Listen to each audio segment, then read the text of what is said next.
Yeah, it was comfortable, but you always know that in the back of your mind, you do feel that Villa and the way they're playing, especially with that mid-block and the pace they've got up front, then they're going to have a chance of scoring. So, you know, it was up to us to be a little bit more calm about the way we were doing, bring them onto us a little bit more, try and break through. But it didn't happen.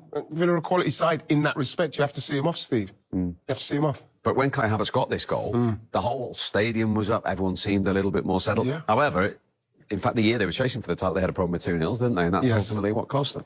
Yeah, it did. And you know what as well, Steve? Once the goal, brilliant. You know, it's a great play from Trossard, who was brilliant. Oh, I thought he was fantastic today. Brilliant cross. And then Kai, you get in there, you get in front of the defender, you get it on target. That's what he's done brilliantly here. But like, I love what Trossard's doing here on the outside, not waiting for anyone. You notice Miles Lewis-Skelly doesn't try and get round him. He's just left him on his own to have a go at him, and then brilliant from Kai to get in front of him. And at that point, you're thinking to yourself, brilliant, now we could stay calm, no panic, let's keep the ball, move it around, let Villa have to come out, and then if we could pick them off, then you pick them off. But again, you know, it didn't happen like that. No, the issue was, Tim, that they let 2-0 for less than 5 minutes. It was an instant response from Villa. Absolutely, that's key. You know, you try and manage the game, just get in possession. You ain't got to score again, you're 2-0 up, just try and take the heat out of it. But you know, that's a wonderful ball from Digne, and Tielemans comes in and a diving header. We think it's possibly Moreno comes in and gets his toe on it, and whether it hits Tielemans' head after that, but it's a good, brave diving header. But it's all about the cross. Great delivery. Defending's not good enough. It's not good enough. You have to just be solid. You know, it's like in hindsight, you say, oh, if Saliba was there, would have made a difference. We can ask all them questions. In fact, he wasn't there, so they have to cope.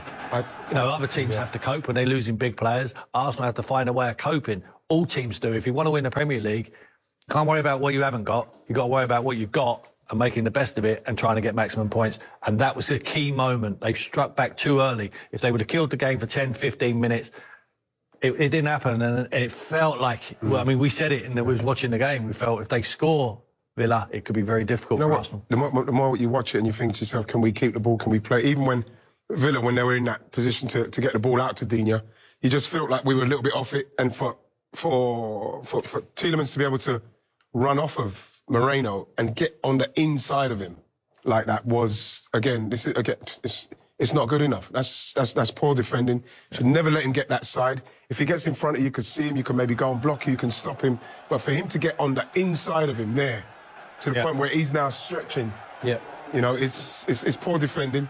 Brilliant from Tielemans' point of view, getting in there, causing the problem. But if you watch that from outside the box, it should have been dealt with ages ago, that run, and it wasn't. And you get punished. You get punished. Villa weren't great today, but in certain aspects of the game, they were absolutely brilliant. You said to me many times, better to be a lucky manager than a good one. Unai Emery was about to take Ollie Watkins off. John Duran had his tracksuit top off. The number was prepared. The piece of paper was into the fourth official, and then this happened. And then this happens, I mean, right, he would never have been in this position because they never ever brought him off. But Ollie was coming off. Wonderful cross to the back post, but it's poor defending. I cannot tell you how bad this is from Thomas Partey here. He has him there. He's got him in a good position. Now he hasn't. He steps up. The rest of the defence drop. He needs to drop with the line. Just manage it. Head the ball. And Ollie just keeps his eye on it.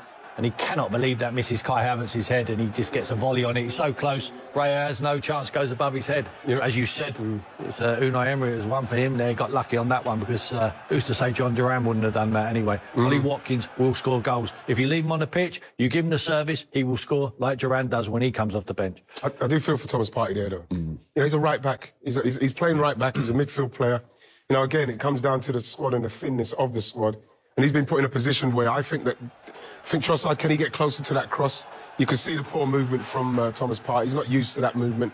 Once he's come back in, there's no way he should be leaving him to go off the back of his shoulder like that. He's got to stay with him. He cannot have that much time and space. And again, I thought that Arsenal were very dominant with the ball and played very well. Villa had their moments.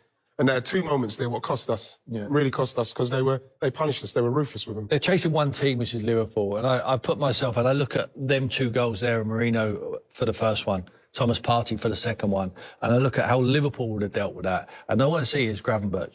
Gravenberch does the ugly side of the game. He's responsible. He sees it. He defends. He helps out his defenders. I think these Arsenal players play for themselves too much to say, well, that's my job. I'm a midfield player. I feel for Thomas because he's not a right back. They're asking him to do a job because it needs must at the moment because of the injury problems they have. But you need to be diligent. You need to do your job. You need to be responsible for your team. Unfortunately, the two central midfield players, one playing right back today in Thomas Partey, have cost them today because they haven't been willing to put their bodies on the line and do their jobs properly. They're just intent of just waiting to get the ball forward and then they want to join in. We can all want to join in and play and go forward and create chances and score goals. Sometimes you have to put tackles in. You have to get your goal side. You have to head the ball out of the box. They're not doing that well enough. Whereas Gravenberch for Liverpool is doing all that and more. OK, let's hear from the man who did punish Arsenal with that second goal. Killer goal in the end, Ollie Watkins.